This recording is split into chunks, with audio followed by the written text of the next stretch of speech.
Rotational डायनामिक्सचं आजचं आपलं हे 6वं सेशन. याच्यामध्ये आपण आज व्हर्टिकल सर्क्युलर मोशनचा अभ्यास करणार आहोत. सुरुवातीला जो व्हिडिओ बघितलात तो एक झलक होती व्हर्टिकल सर्क्युलर मोशनची, जायंट व्हेल. तर आज आपण व्हर्टिकल सर्क्युलर मोशन याच्या अंतर्गत दोन जे प्रकार पडू शकतात किंवा जे आपण प्रकार म्हणू शकतो ते प्रकार कुठले ते आधी बघूया. A controlled vertical circular motion म्हणजे जे कंट्रोल केलं जातं असं व्हर्टिकल सर्क्युलर मोशन, आणि दुसरं vertical circular motion controlled only by the gravity. तर या दोन प्रकारामध्ये आपण इथे डिवाइड करू शकतो. तर आज जे आपण आर्टिकल यातलं बघणार आहोत ते आहे point mass under going the vertical circular motion under the gravity. याच्यामध्ये सुद्धा दोन केसेस पडतात. त्यातली पहिली जी केस आहे त्याचा आपण आत्ता अभ्यास करूया. ती आहे मास टाईड टू द स्ट्रिंग. म्हणजे एक पॉइंट मास जे आहे ते स्ट्रिंगला आपण ताणले आणि ते व्हर्टिकल सर्क्युलर मोशनमध्ये फिरते. ही ती कंडिशन आहे. तर डायग्रामकडे बघूया. सरळ सोपी डायग्राम आहे. एकूण 4 पॉईंट्स आपल्याला इथे मेन्शन केलेले दिसतात प्रामुख्याने.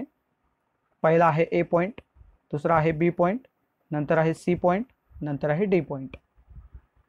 टेन्शन जर बघितलात तर T A, T B, T C आणि टी डी ही चारही tensions towards the centre act होत आहेत. बरोबर. दुसरी महत्त्वाची गोष्ट एक लक्षात येईल आपल्याला की एम जी हे प्रत्येक वेळेला डाऊनवर्ड डिरेक्शनमध्ये आहे. आणखीन महत्त्वाची गोष्ट ज्यावेळेला ए आणि बी कम्पेअर करतोय तेव्हा टी ए आणि एम जी एकाच डिरेक्शनमध्ये आहेत, म्हणजे डाऊनवर्ड डिरेक्शनमध्ये आहेत.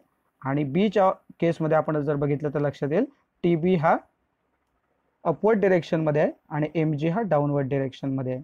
तर ज्या वेळेला आपण ही कंडिशन बघतोय त्यावेळेला आपण जनरलाइज हे करू शकतो की at any position of the bob there are only 2 forces acting on the Bob.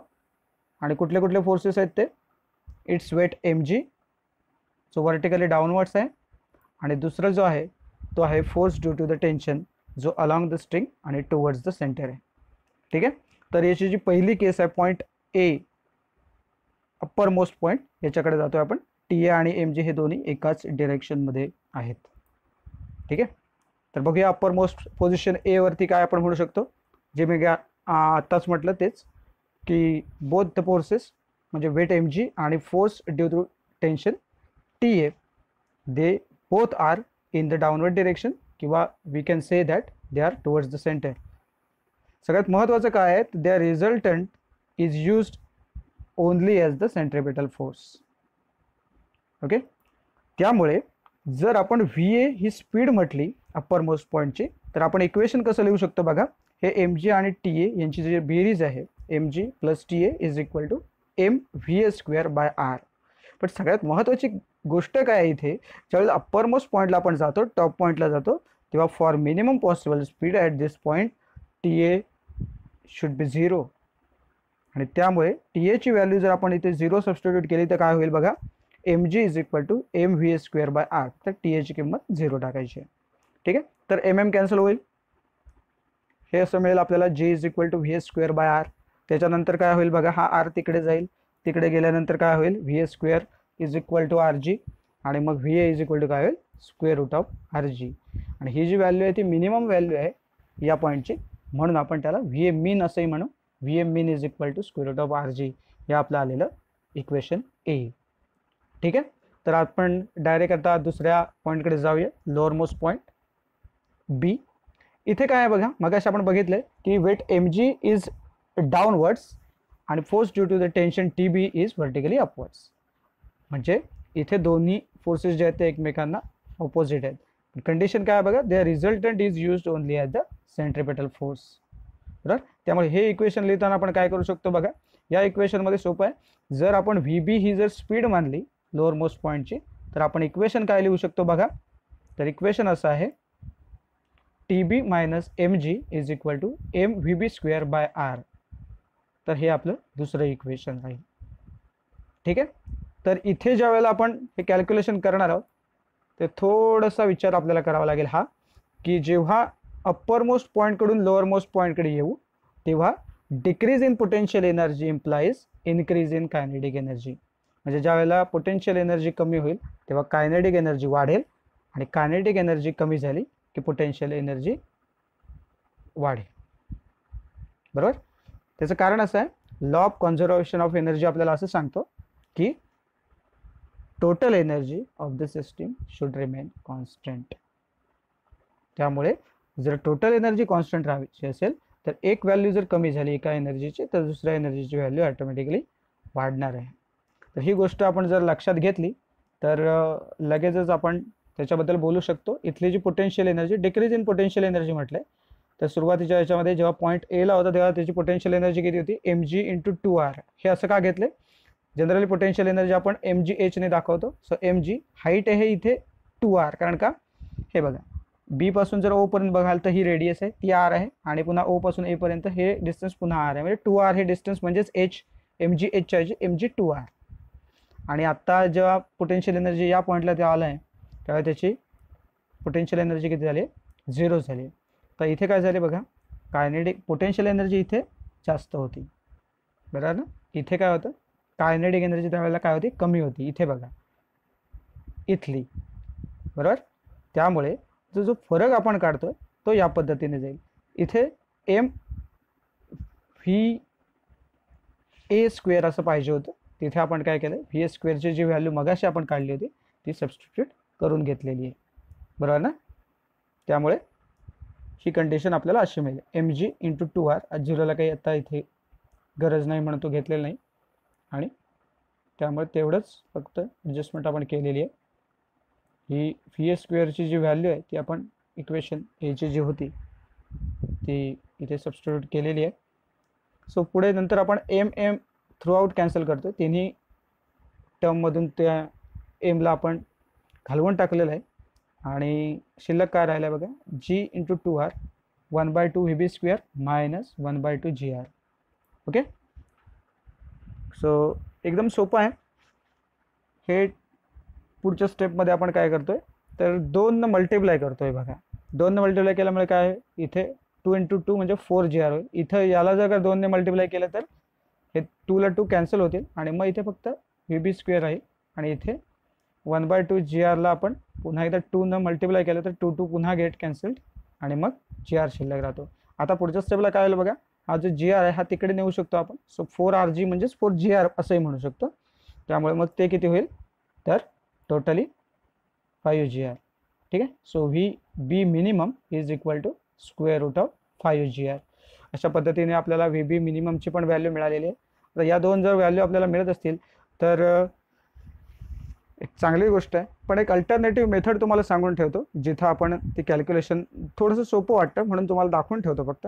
According to law of conservation of energy, जे मगाशी मी म्हटलं, काय होईल बघा, ke at a plus PE at A is equal to KE at B plus PE at B.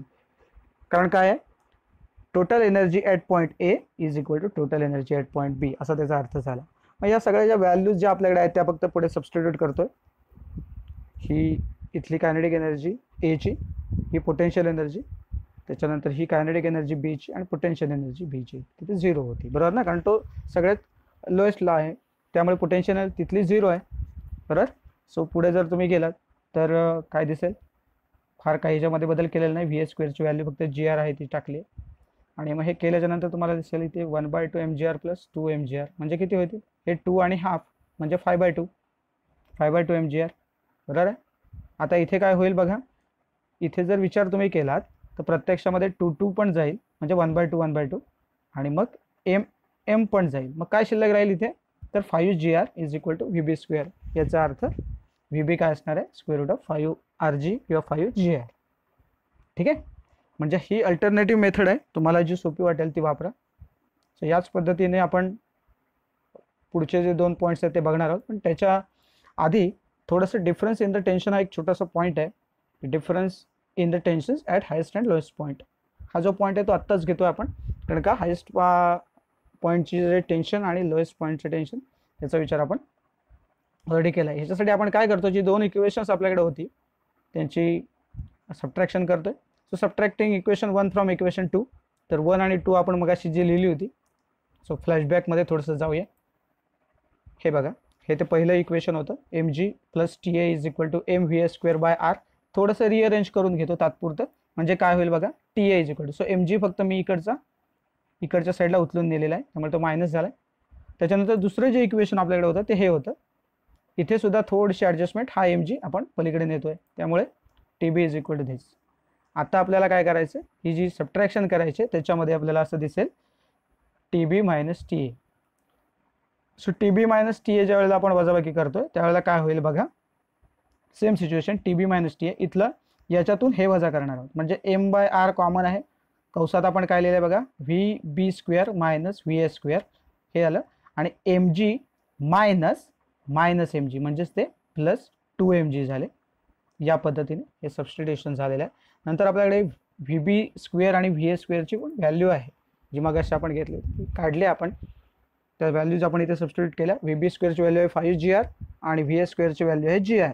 तर या दोन values आपण जर टाकल्या तर इथे काय होईल बघा, पुढच्या स्टेपला हे बघा 5gr मधून gr गेले म्हणजे 4gr राहिले. आता पुढच्या स्टेपला काय होईल बघा, हा r आणि हा r कॅन्सल, म्हणजे काय होईल 4mgr, सॉरी r कॅन्सलच झालं आहे, त्यामुळे 4mg राहील आणि हा प्लस 2mg, म्हणजे किती होईल, T B minus T A is equal to 6mg. त्यामुळे difference in the tensions at the highest and lowest point will be 6mg. हे आपलं उत्तर आलं आहे. तर आता आपण त्या पॉईंटकडे वळूया जो आपला राहिला आहे, position when the string is horizontal, म्हणजे at point C or at point D. दोन्ही पॉईंट एकाच लेवलला आहे, त्यामुळे सोपी पद्धत आहे बघा, मगाशी जी आपण वापरली तीच, K E at A plus P at A is equal to K E at C plus P at C. एखाद्याला वाटलं की बी आणि सी कम्पेअर करावं तरी ते करू शकतात, कारण आपल्याकडे बीच्या पण व्हॅल्यू आहेत. बी पॉईंटची कायनेटिक एनर्जी आहे, पोटेन्शियल एनर्जी आहे. तर K E at B plus P at B is equal to K E at C plus P at C असं करू शकताय आपण. फॉर द कन्व्हिनियन्स आपण ते ए आणि सी हे पॉईंट घेतले. ठीक आहे, पुन्हा एकदा डायग्राम तुमच्या समोर आणले. किमती आपण सिम्पली टाकत चाललं, के ईची व्हॅल्यू टाकली, पी ईची व्हॅल्यू टाकली. इथे के ई सी जी आपल्याला काढायचीच आहे. पी ॲट सी बघा एम जी आर आहे, इथे एम जी आर का, तर पहिल्या ए या पॉईंटला काय होते, हाईट आपली किती होते, एम जी इंटू 2r, कारण पूर्ण हा डायमीटर आहे, त्यामुळे डायमीटर म्हणजेच 2r होते. इथे जर बघितलात बी या पॉईंटला तर पोटेन्शियल एनर्जी नव्हतीच, कारण हाईटच 0 होती, त्यामुळे आपण पोटेन्शियल एनर्जी 0च घेतली होती. आणि इथला जर पॉईंट घेतला तर ही हाईट म्हणजे रेडियस आहे, तर एम जी आर. ठीक आहे, सो इथपर्यंत तरी लगेच लक्षात येईल आपल्या. पुढच्या स्टेपमध्ये आपण काय करतोय बघा, तर सिम्पली व्ही एची जी आपल्याकडे व्हॅल्यू होती व्ही ए स्क्वेअरची ती जी आर आपण सबस्टिट्यूट केलेली आहे. आणि मग त्याच्यानंतर आपल्याला लक्षात येईल हे हाफ एम जी आर आणि हे 2mgr, म्हणजे हे किती झाले 5/2mgr टोटली. आणि त्यातून हा एम जी आर इकडचा प्लस होता तो मायनस केला. So 5/2mgr minus mgr is equal to 1/2 mvc square. आता हे 5/2 मधून mgr गेले म्हणजे हे झाले अडीच.